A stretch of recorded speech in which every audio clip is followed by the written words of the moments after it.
Friend, स्वागत है इस नए वीडियो में। और आज हमने आरआरबी एनटीपीसी सीबीटी फर्स्ट के जो प्रीवियस ईयर क्वेश्चन का सारा एनालिसिस चल रहा है और हमने सेट 1 का क्वेश्चन मैथ, साइंस और जीके जीएस और जो भी जितने भी सारे क्वेश्चन थे 100 क्वेश्चन का एनालिसिस कराया। और आज हमने सीबीटी फर्स्ट के ही सेट 2 और जो कि शिफ्ट 2 में हुआ है, डेट वही 28/12/2020 को ही हुआ है, उसका एनालिसिस हमने कराने जा रहे हैं। और हमने आज एक उससे अलग किया है कि A to Z जैसे कि 1 से लेके 100 तक लगातार क्वेश्चन को लिया है। और उसमें क्या था कि हमने मैथ के अलग किए थे, साइंस के अलग किए थे, रीजनिंग के अलग किए थे, जीके जीएस के अलग किए थे। इसमें हमने लगातार लिया है क्योंकि उसमें अलग अलग करने से प्रॉब्लम आती थी, इसलिए ये लगातार रहेंगे तो शायद आपके लिए भी और हमारे लिए भी आसान रहेंगे।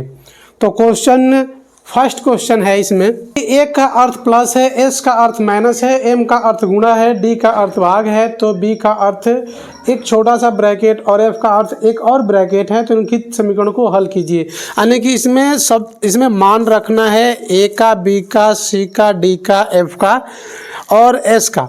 इसमें मान जो भी प्लस है, माइनस है, गुणा है, अगर अच्छे से रखेंगे तो ही इसका आंसर आ सकता है, अन्यथा अगर थोड़ा सा भी मिस्टेक हुआ तो आंसर नहीं आते हैं। तो रखिए बी का अर्थ ये देखिए ऐसे है और ये आपके 700 हो गए। ए का अर्थ प्लस है, 110 हो गया। और आपके ये एस है, एस का अर्थ माइनस और 90, एफ का अर्थ ये ब्रैकेट हो गया, ठीक। डी का अर्थ भागे है, बी का अर्थ पुनः एक ब्रैकेट हो गया, ये 9 हो गया, एम का अर्थ गुना हो गया और ये आपके 10 हो गए, और एस का अर्थ माइनस हो गया, ये आपके 10 हो गए, और एफ का अर्थ ये ब्रैकेट हो गया। अब आसानी हो गया, आप आसानी से इसको सॉल्व कर सकते हैं। ये आपके 110 में से 90 गया, यानी कि 700 प्लस 110 में से 90 आपका 20 हो गया ब्रैकेट में, और ये भागे ये कितना हो गए। तो सबसे पहले गुना होता है, इसके बाद माइनस करेंगे, तो ये आपके हो जाएंगे 9×10 में 90 में से 10 गया, ये आपके 80 हो गया। ये आपके 720 और ये आपके 80, यानी कि 720 डिवाइड बाई 80 डिवाइड करेंगे 0 से 0, 8 9 72, यानी कि 9 आंसर होगा। यानी कि ऑप्शन आपके सी सही हो जाएंगे, ऑप्शन नंबर सी, जो कि हमने सीरियल बाय सीरियल से लिया है। यदि cos 2 थीटा बराबर साइन थीटा दिया है क्वेश्चन में, cos 2 theta equal to sine theta, और थीटा जो है 0 डिग्री और 90 डिग्री के बीच में है, 0 डिग्री और 90 डिग्री के बीच में है, तो थीटा का मान ज्ञात करना है। तो फ्रेंड इसमें आसानी से देख सकते हैं कि ए में आपके दिए है 45 डिग्री, बी में आपके 30 डिग्री, और सी में आपके है 60 डिग्री, और डी में आपके 90 डिग्री। तो 0 और 90 के बीच में बोल रहा है, यानी 90 तो होगा नहीं, ये पहले से ही रॉन्ग हो जाए। अब ये देखिए कि दोनों बराबर कैसे है, यानी कितना मान रखें कि दोनों का बराबर हो जाए। तो आप आसानी से देखें, cos 2 theta equal to sine theta, theta का मान लेते हैं कि 30 रखते हैं, तो cos 2 गुने 30 degree equal to sine 30 degree. अब ये आपके हो जाएंगे cos 60 डिग्री इक्वल टू ये आपके साइन 30 डिग्री।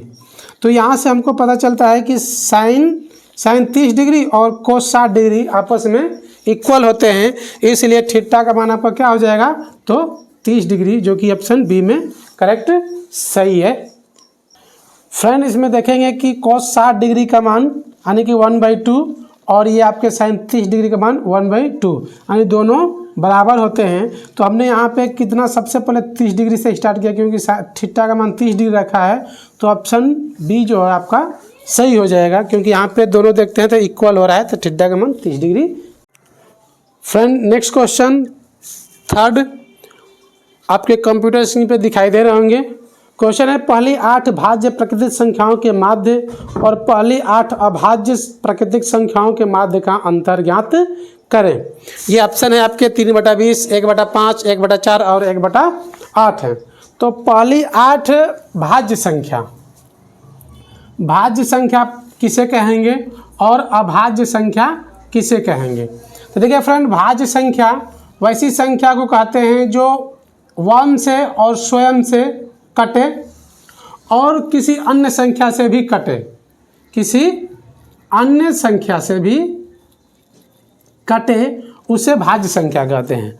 और अभाज्य संख्या कहते हैं केवल 1 से और या तो स्वयं से कटे। तो इसके एग्जाम्पल 8 ले लेते हैं। 8 भाज्य संख्या, पहली 8 भाज्य संख्या, तो वह 4 से स्टार्ट होता है भाज्य संख्या। 4, 6, 8, 10, 12, 4, 6, 8, 9, 10, 12, 14, ये आपके 15। 1, 2, 3, 4, 5, 6, 7, 8। और अभाज्य संख्या, तो अभाज्य संख्या 2 से स्टार्ट होता है। 2, 3, 5, 7, 11, 13, 17 और ये आपके 19। 1, 2, 3, 4, 5, 6, 7, 8। यानी कि इसका योग करिए। योग करने के बाद तो इसका बोल रहा है कि भाज्य संख्याओं का माध्य और अभाज्य संख्याओं के माध्य का अंतर, यानी कि पहले 8 लिया गया है तो इसको सम करिए। 4 + 6 + 8 + 9 + 10 + 12 + 14 + 15 और डिवाइड बाई 8, क्योंकि 8 है संख्या। माध्य यही होता है कि टोटल संख्याओं का योग और डिवाइड बाई टोटल संख्या। और इसमें करेंगे माइनस, अब अभाज्य संख्याओं का योग डिवाइड बाई 8 रहेगा। तो इसको सम करने के बाद आपका आएगा 78/8 और इसका जब सम करिएगा तो ये आपके आ जाएंगे 77/8 आ जाएंगे। अब इसको आसानी से सॉल्व कर सकते हैं। ये 8 हो गया, 78 - 77 यानी कि 1/8। जो भी ऑप्शन में रहेंगे वो सही हो जाएंगे, यानी ऑप्शन डी करेक्ट होगा। नेक्स्ट क्वेश्चन फ्रेंड, जो कि जीके से है और ये कंप्यूटर से भी है। निम्न में से कौन कंप्यूटर में सहायक मेमोरी या सेकेंडरी मेमोरी का हिस्सा नहीं है। ऑप्शन आपके मैग्नेटिक टेप और आपके पी रोम, CD रोम और ये आपके फ्लॉपी। तो इसका जो सेकेंडरी मेमोरी, यानी कि 2 तरह की मेमोरी होते हैं, एक आपके प्राइमरी होते हैं और ये आपके सेकेंडरी होते हैं। तो प्राइमरी होते हैं आपके मैग्नेटिक टेप हो गए, प्राइमरी में आते हैं, और ये आपके CD रोम और ये आपके फ्लॉपी। और जो PROM ये आपके सेकेंडरी मेमोरी का हिस्सा है। तो PROM का मतलब होता है प्रोग्रामेबल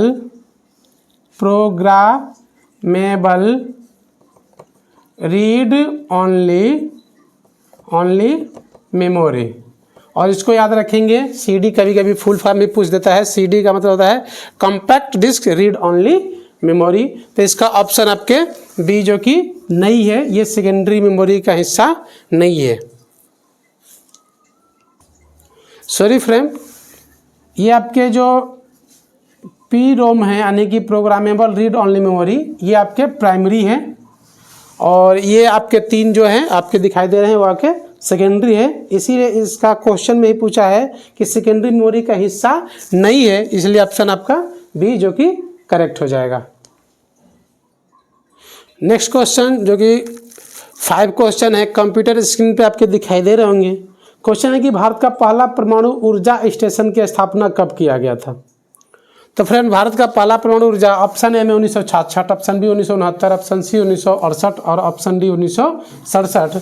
क्वेश्चन देखिए और क्वेश्चन को ध्यान से पढ़ने के बाद आपको इसमें से पता चलेगा कि पहला परमाणु ऊर्जा स्टेशन की जो स्थापना है ये आपके 1969 में किया गया था। जब भी परमाणु ऊर्जा स्टेशन की स्थापना ये आपके रिएक्टर के द्वारा होते हैं, रिएक्टर।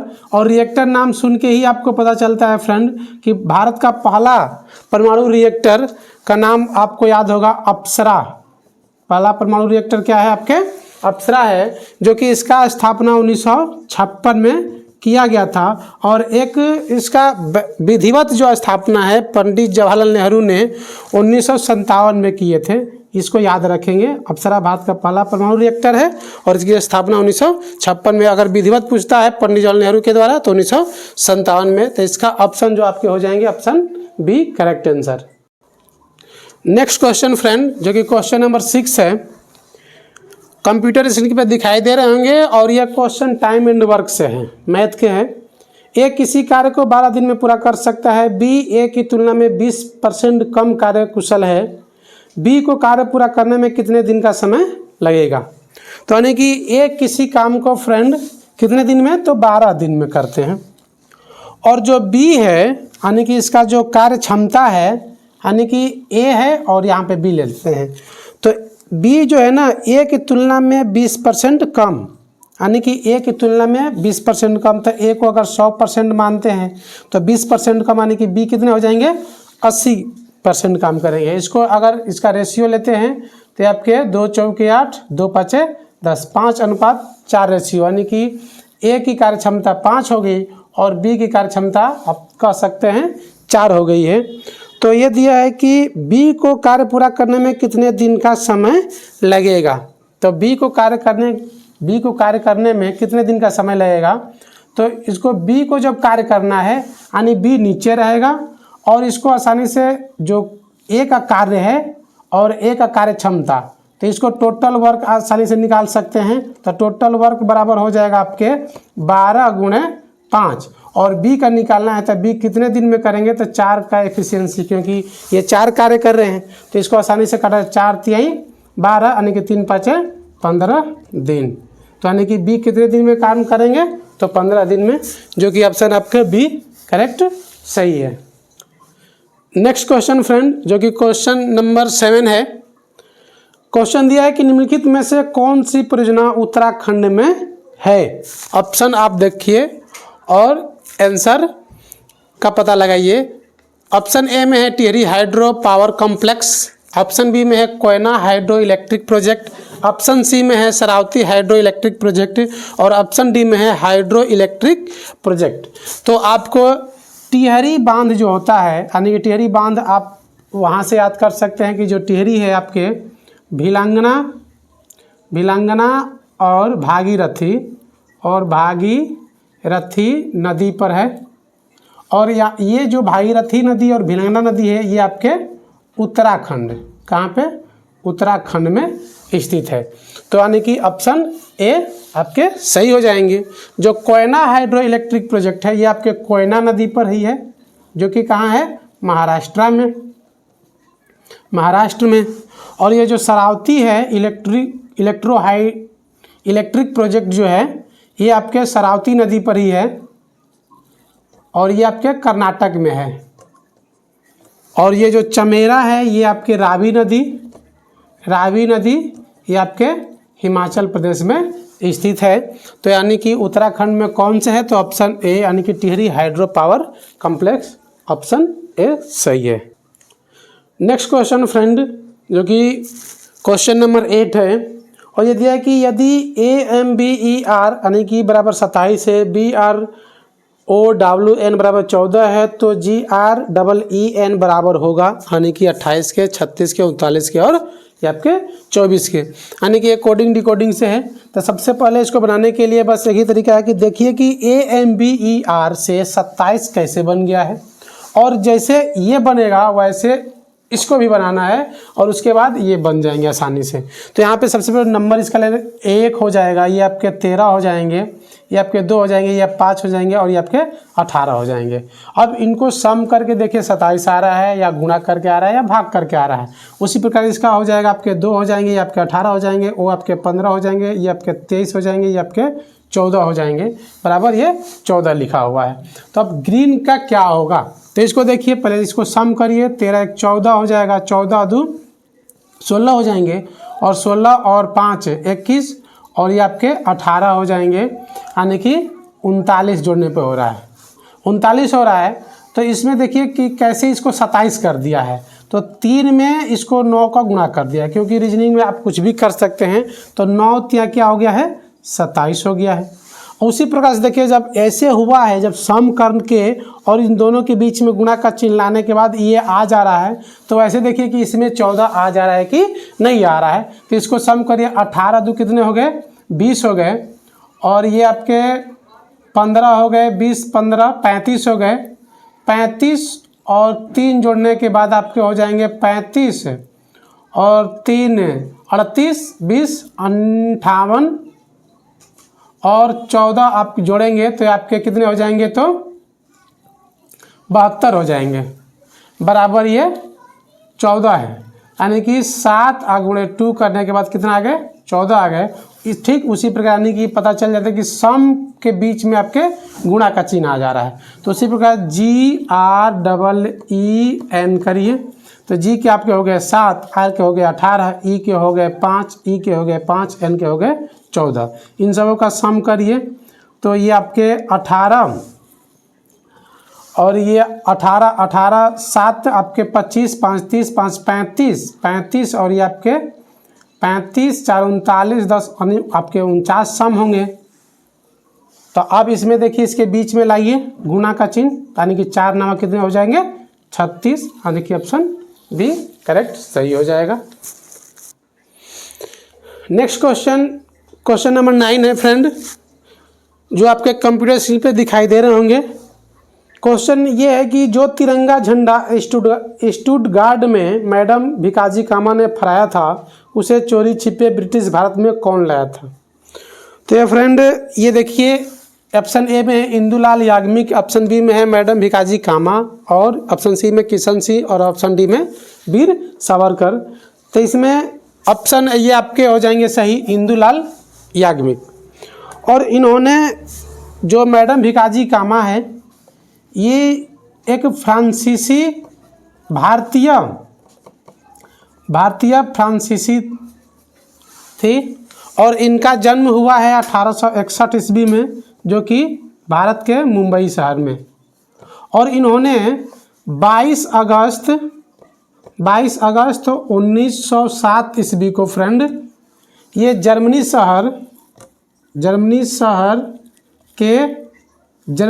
के शहर एक हैं स्टुटगार्ड में इन्होंने 22 अगस्त 1907 ईस्वी को जो कि झंडा इन्होंने फहराया था। तो और इनको एक और याद रखेंगे फ्रेंड, मैडम भिकाजी भारतीय क्रांतिकारी की माँ, भारतीय क्रांतिकारियों की माता कहा जाता है। तो इसको याद रखेंगे, भारतीय क्रांतिकारियों की माता। और इनका जो जन्म 1861 ईस्वी मुंबई में, और एक भारतीय फ्रांसीसी थी, और ये 22 अगस्त 1907 ईस्वी को जर्मनी के शहर स्टुटगार्ड में इन्होंने एक भारतीय झंडा फहराया था। तो इसका आंसर क्या होंगे, यानी कि भारतीय झंडा को चोरी छिपे ब्रिटिश भारत में कौन लाया था, इंदुलाल याग्निक, जो कि ऑप्शन ए सही है।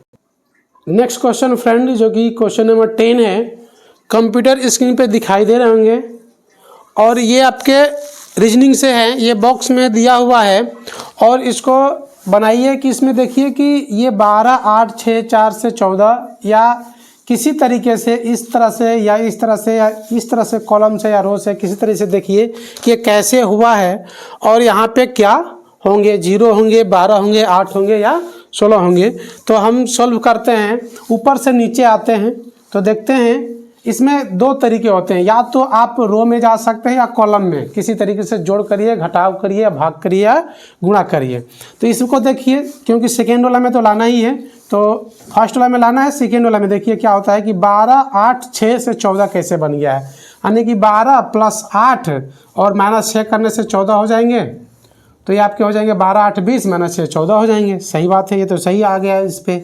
और उसी प्रकार से थर्ड देखिए कि 10 + 6 -4 करने से 12 आ जाएंगे। तो देखिए 10 और 6 16 -4 करने 12 आ जा रहा है। उसी प्रकार चौथा करिए तो 8 + 4 -2 यानी 8 4 12 -2 यानी कितने हो जाएंगे, तो ये 10 हो जाएंगे। तो ठीक इसी प्रकार से ये भी करिए कि 14 + 10 और -8 बराबर कितने होंगे, तो 14 10 24 और -8 करेंगे तो यानी आपके 16। आंसर जो भी ऑप्शन डी में दिखाई दे रहे होंगे वही आपके सही हो जाएंगे, यानी कि 8 की जगह आपके कितने आ जाएंगे, तो तो 16 जो कि करेक्ट सही होगा। नेक्स्ट क्वेश्चन फ्रेंड, जो कि क्वेश्चन नंबर 11 कंप्यूटर स्क्रीन पे दिखाई दे रहे होंगे। क्वेश्चन ये है कि निम्न में से कौन से अदिश राशि हैं। इसके फ्रेंड अदिश राशि और सदिश राशि के वीडियो हमने अपलोड कर चुका है, आप जाइए प्लेलिस्ट में देखिए अदिश राशि और सदिश राशि किसे कहते हैं। इसमें बस ऑप्शन देखना है और इसको लगाना है कि अदिश और सदिश किसे। तो अदिश राशि क्वेश्चन पूछ रहा है, तो अदिश राशि देखेंगे कि कौन है, संवेग है, बल है, द्रव्यमान है और वेग है। तो अदिश राशि में क्या होता है फ्रेंड कि अदिश राशि उसे कहते हैं जिसमें केवल परिणाम की जरूरत होती है, दिशा की जरूरत नहीं होती है। तो इसमें देखिए संवेग में क्या होता है, दोनों जरूरत होती है, बल के लिए दोनों होते हैं और वेग के लिए भी दोनों होते हैं, जबकि द्रव्यमान के लिए केवल परिणाम की जरूरत होती है। इसीलिए द्रव्यमान क्या है, एक अदिश राशि है, यानी कि ऑप्शन सी करेक्ट सही है। नेक्स्ट क्वेश्चन फ्रेंड 12 क्वेश्चन जो कि कंप्यूटर स्क्रीन पे आपके दिखाई दे रहे होंगे। क्वेश्चन है कि ABC एक समबाहु त्रिभुज है, PQR क्रमशः AB, BC और AC भुजाओं के मध्य बिंदु है। त्रिभुज की भुजा की लंबाई 4 सेंटीमीटर है, तो त्रिभुज PQR का क्षेत्रफल ज्ञात करें। मैथ से क्वेश्चन, इसके लिए सबसे पहले ये त्रिभुज मान लेते हैं कि ये ABC है, इसमें मध्य बिंदु यानी कि ये आपके हो जाएंगे PQR और ये बड़ा वाला जो भुजा है, क्योंकि समबाहु त्रिभुज है तो समबाहु त्रिभुज में ये तीनों भुजा क्या होंगे, आपस में बराबर होंगे। तो इसको आसानी से यहाँ से ये देखिए, इसके कितने हैं 4 है, इसके भी कितने हैं 4 है, इसके भी कितने हैं 4 है।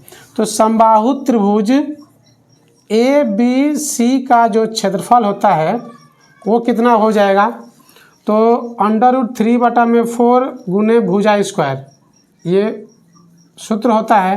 तो त्रिभुज ABC निकालिए, √3/4 गुने भुजा का मान कितना है 4 का स्क्वायर, यानी कि √3/4 गुने 16 हो जाएंगे, 4 से 4 कितने हो जाएंगे, तो 4√3 सेंटीमीटर स्क्वायर हो जाएंगे।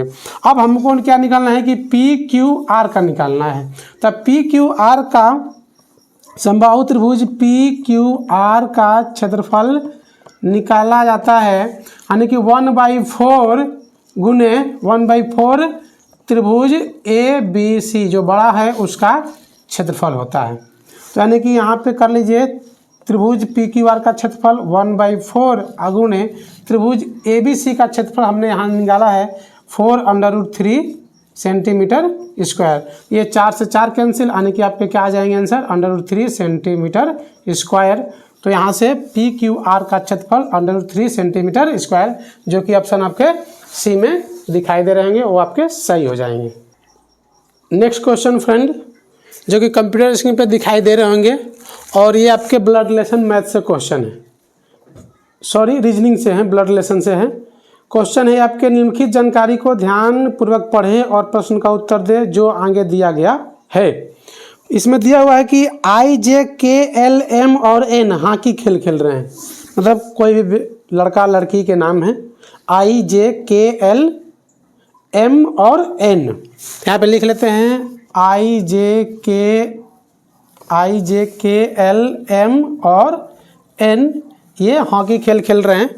लड़का हो सकता है या तो लड़की हो सकते हैं या दोनों हो सकते हैं। अब सेकंड दिया है कि I और M बहने हैं, यानी कि इसमें से क्या है I, यानी कि I और M क्या है, ये दोनों में आपस में बहन है, ये बहने हैं I और M। N M का भाई है, जो N है, N जो है ये M का क्या है आपके, ये आपके भाई, यानी कि भाई को कभी आप मेल को हमेशा पॉजिटिव में रख सकते हैं, और ये बहने हैं, ये आप आपस में क्या हो जाएंगे, माइनस में हो जाएंगे। अब देखते हैं कि थर्ड में क्या दिया है कि के जो है I के चाचा का इकलौता पुत्र है।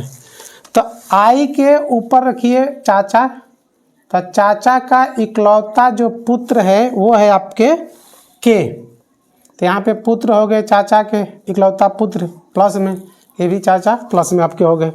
अब यहाँ पे देखिए कि जे और एल के पिता के भाई के पुत्र हैं, यानी जे और एल हैं, ये किसके हो गए, तो के पिता ये हो गए, यानी कि आय के चाचा के क्या लाएंगे, पिता के भाई के पुत्र हैं। ये क्या है, भाई के पुत्र हैं।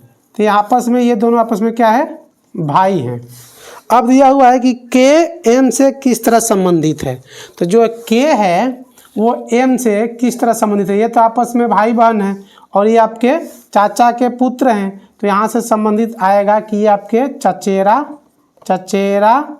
ये आपके भाई क्या हो गए, चचेरा आपके भाई। यानी कि ऑप्शन में दिया हुआ है, ऑप्शन डी में चचेरा भाई, ममेरा भाई, फुफेरा भाई।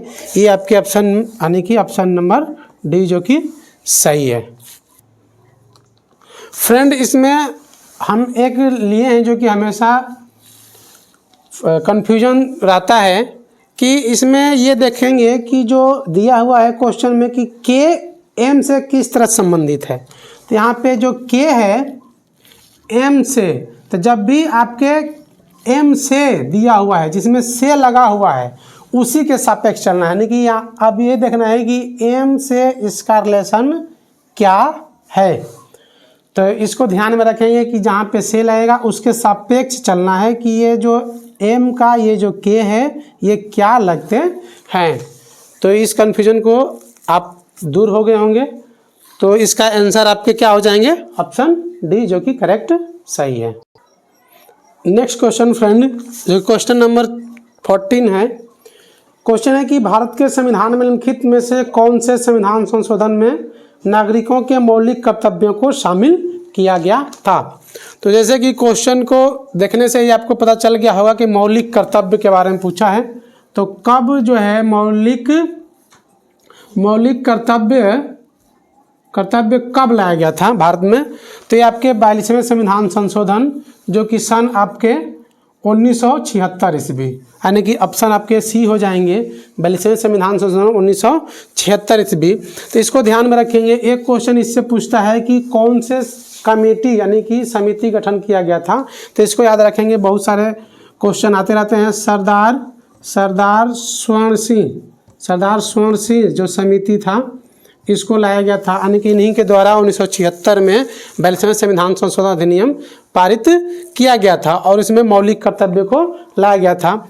तो इसको याद रखेंगे। ये मौलिक कर्तव्य जो है, मौलिक कर्तव्य जो है यानी कि भाग 4 के क में है और ये आपके अनुच्छेद जो है आपके 51 का क, इसको याद रखेंगे। भाग 4 के क हैं और अनुच्छेद 51 के जो कि मौलिक कर्तव्य। और मौलिक कर्तव्य आपको याद होगा फ्रेंड, ये आपके रूस देश से लिया गया है। तो यानी कि सरदार स्वर्ण सिंह याद रखिएगा 1976 ईस्वी। अब ये दिया है बी ऑप्शन में कि 36वें संविधान संशोधन, इसमें क्या किया गया था। तो ये जो सिक्किम है, सिक्किम राज्य जो है ये 36वें संविधान संशोधन द्वारा 22वां राज्य बनाया गया था। कौन सा, 22वां राज्य। ये भी क्वेश्चन आते रहते हैं। और एक 40वां संविधान संशोधन जो कि 1978 ईस्वी में किया गया था फ्रेंड। और ये जो संपत्ति का अधिकार है, संपत्ति के अधिकार को ये ख़त्म करके विधिक अधिकार में ला दिया गया। तो इसको याद रखेंगे। 40वां संविधान संशोधन 1978 और ये 36वां संविधान 1975 में सिक्किम को 22वां राज्य दिया गया था। और ये 42वें संविधान संशोधन 1976 ईस्वी में सरदार स्वर्ण सिंह समिति के द्वारा मौलिक कर्तव्य को जोड़ा गया था, यानी कि भाग 4 के क और अनुच्छेद 51 क। तो इसका सही आंसर सी जो कि 42वें संविधान संशोधन। नेक्स्ट क्वेश्चन फ्रेंड जो कि क्वेश्चन नंबर 15 है और आपके कंप्यूटर स्क्रीन पे दिखाई दे रहे होंगे। इसको ये बताना है कि a�factorial b #d$e और प्रतिशत दिया हुआ है और इसका दर्पण छवि क्या बनेगा। तो आप ऑप्शन में देखिए और ऑप्शन में देख कर ही पता करिए, क्योंकि इसमें ऑप्शन से ही लिया जाता है। अगर दर्पण छवि बनाना हो तो इसको सबसे पहले ये प्रतिशत आएंगे, यानी कि यहाँ पर आपके क्या आ जाएंगे, तो आपके आ जाएंगे परसेंट आएंगे। तब आपके उल्टे इसे ई आ जाएंगे और ये आपके डॉलर ऐसे आएंगे और ये आपके डी ऐसे हो जाएंगे और ये जो हैशटैग है ये आपके उल्टे हो जाएंगे और ये आपके सी ऐसे हो जाएंगे। और @ उल्टे यानी कि ऑप्शन से देखिए और ऑप्शन को देखकर ही आसानी से पता लगा सकते हैं कि सबसे पहले में प्रतिशत उल्टा दिया हुआ है यानी कि ऑप्शन बी जो कि करेक्ट सही है। इतना टाइम इसमें नहीं लिया जाता है कि सब सारे लिखिए, ऑप्शन देखिए और ऑप्शन देखकर ही मिलान करिए फ्रेंड इसमें। नेक्स्ट क्वेश्चन फ्रेंड जो कि क्वेश्चन नंबर 16 है, कंप्यूटर पे दिखाई दे रहे होंगे। क्वेश्चन ये है कि इनमें से कौन सा पुरस्कार केवल संगीत से है। ऑप्शन ए में है आपके टैगोर, ऑप्शन बी में ऑस्कर, ऑप्शन सी में है कांस, ऑप्शन डी में आपके ग्रैमी पुरस्कार।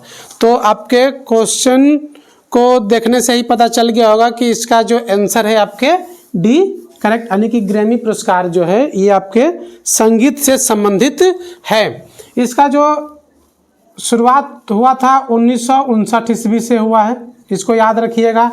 यानी ग्रैमी पुरस्कार की जो शुरुआत है 1959 के द्वारा हुआ है। और इसको किसके द्वारा दिया जाता है, इसको याद रखिएगा फ्रेंड कि national academy of recording sciences के द्वारा दिया जाता है। National academy of recording sciences के द्वारा दिया जाता है। इसको याद रखिएगा। ऑस्कर जो कि 1929 ईस्वी से ही दिया जा रहा है। और ये आपके ऑस्कर जो है आपके फिल्म से संबंधित है। किससे? फिल्म से संबंधित है। एक और पुरस्कार फ्रेंड जो कि पुलित्जर पुरस्कार क्वेश्चन में बार बार आते हैं। पुलित्जर पुरस्कार ये आपके पत्रकारिता में दिया जाता है। और ये आपके सन 1917 ईस्वी से दिए जाते हैं। तो ये याद रखेंगे। ग्रैमी पुरस्कार जो कि 1959 और ऑस्कर पुरस्कार 1929। ये ग्रैमी आपके संगीत के क्षेत्र में, ऑस्कर ये आपके फिल्म के क्षेत्र में, और पुलित्जर याद रखें पत्रकारिता के क्षेत्र में 1917 से दिए जाते हैं। इसको याद रखें 1959। और ये याद रखिए कि ये किसके द्वारा दिया जाता है, तो national academy of recording sciences के द्वारा दिया जाता है। तो इसका आंसर आपके हो जाएंगे डी। नेक्स्ट क्वेश्चन फ्रेंड जो कि क्वेश्चन नंबर 17 है।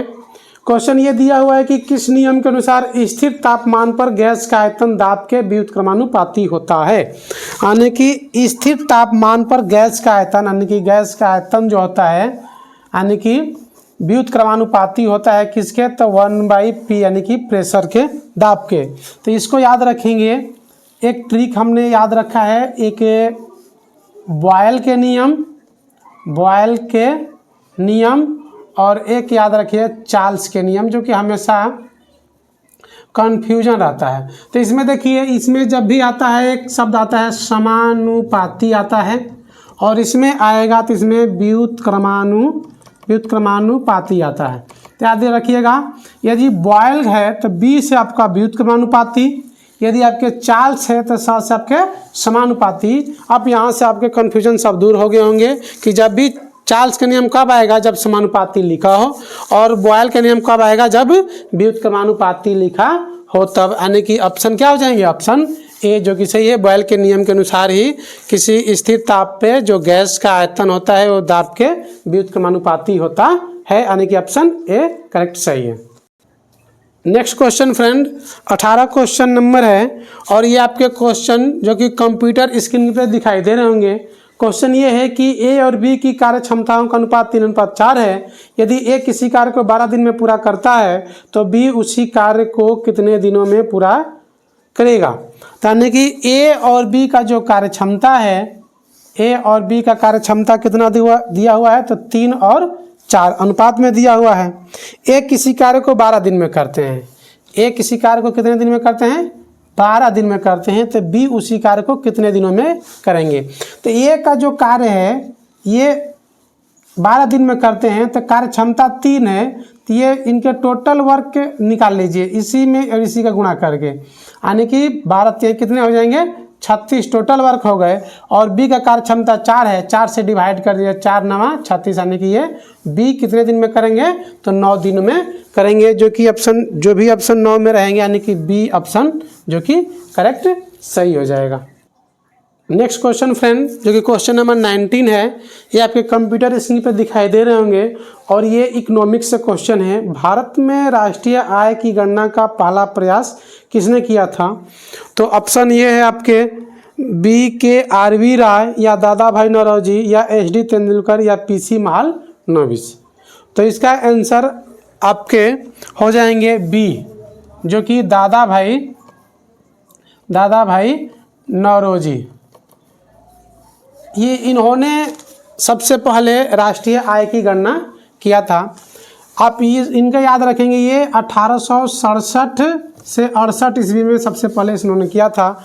और उस समय राष्ट्रीय प्रति व्यक्ति आय इन्होंने कितने बताए थे? 20 रुपये। याद रखिएगा, क्योंकि ये क्वेश्चन भी आता रहता है कि कब किया था, 1867 से 68 ईस्वी में। और उसका प्रति व्यक्ति लोगों की जो आय थी, इनकम थी, यानी कि 20 रुपया थी।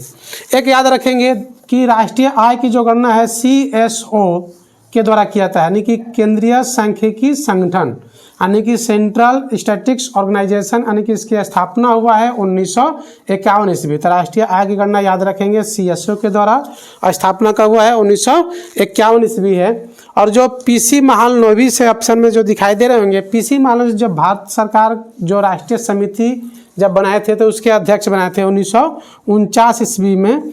PC महालनोबिस को बनाए थे अध्यक्ष, PC महालनोबिस। तो इसको याद रखेंगे, CSO का स्थापना 1951, बार बार क्वेश्चन में आता रहता है। इसका फुल फॉर्म भी याद रखेंगे, यानी केंद्रीय सांख्यिकी संगठन, जो कि हिंदी में होता है सेंट्रल स्टैटिस्टिक्स ऑर्गेनाइजेशन, स्थापना 1951 ईस्वी।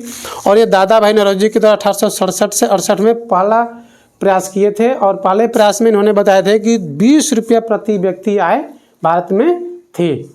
तो इसका आंसर हो जाएंगे दादा भाई नौरोजी, जो कि ऑप्शन बी करेक्ट सही है। नेक्स्ट क्वेश्चन फ्रेंड, जो कि 20 है, आपके कंप्यूटर स्क्रीन पे दिखाई दे रहे होंगे। क्वेश्चन ये है कि निम्नलिखित में से क्या परिसंचरण तंत्र का अंग नहीं है? ऑप्शन ए में है बड़ी आंत, ऑप्शन बी में हृदय, ऑप्शन सी में है रक्त, ऑप्शन डी में है धमनियाँ। तो जो परिसंचरण तंत्र जो होता है फ्रेंड, यानी कि इसको ये देखना है कि इसमें से कौन नहीं है। तो ये देखिए, ऑप्शन ए से ही पता लग गया कि जो बड़ी आंत है, बड़ी आंत जो होता है, ये आपके पाचन तंत्र का अंग है। ये किसके अंग है? तो पाचन तंत्र का प्रमुख अंग है। और ये आपके हृदय, रक्त और धमनियाँ, ये जो कि है परिसंचरण तंत्र, जो कि रक्त से ही होता है परिसंचरण तंत्र।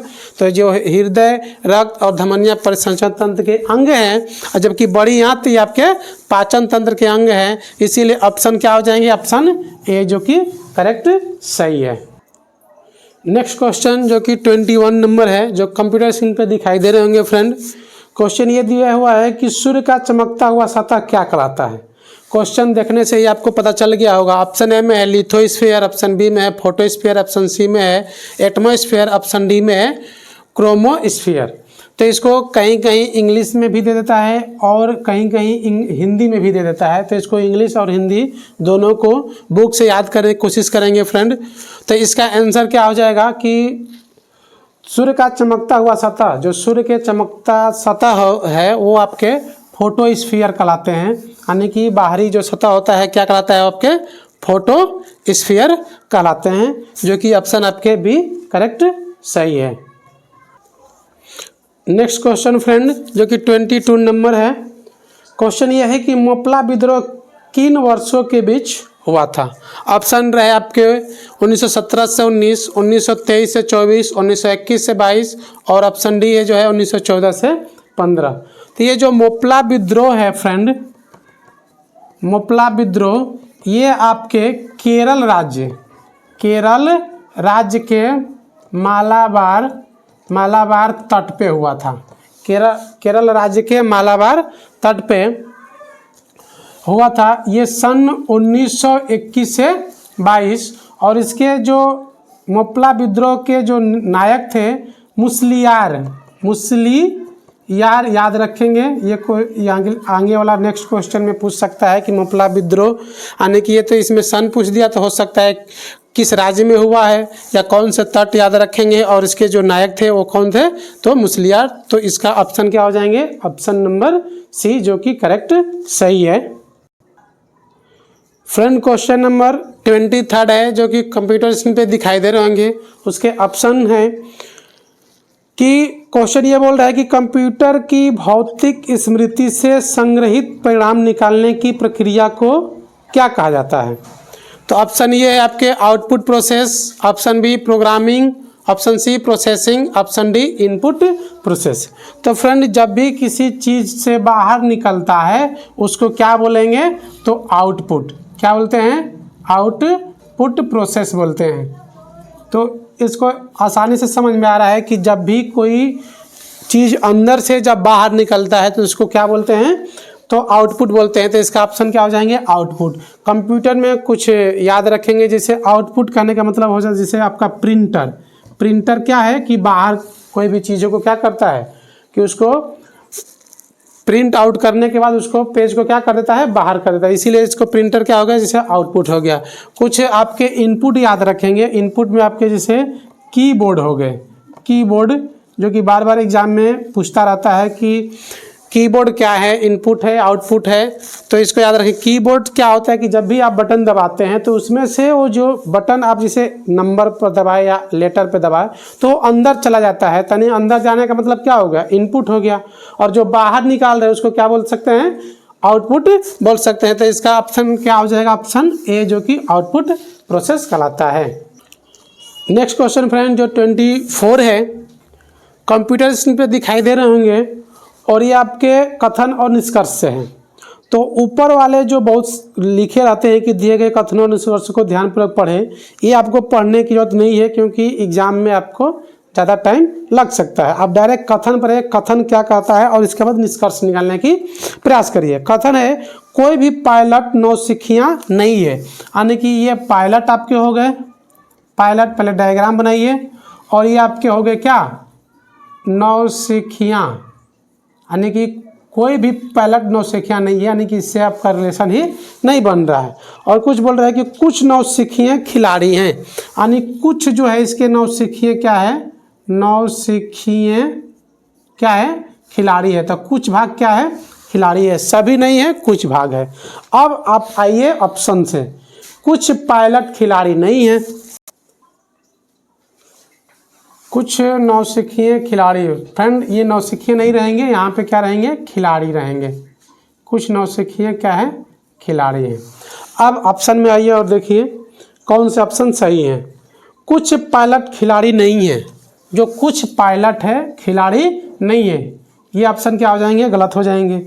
कुछ नौसिखिए खिलाड़ी नहीं है, सही बात है। कुछ जो नौसिखिए हैं वो खिलाड़ी नहीं है, कुछ हैं और कुछ नहीं है, यानी कि सेकेंड वाला क्या हो जाएगा, सही। देखिए यहाँ पे कुछ नौसिखिए क्या है, खिलाड़ी नहीं है। तो कुछ तो हैं खिलाड़ी और कुछ नहीं है, यानी कि ये क्या हो जाएगा, सही हो जाएगा।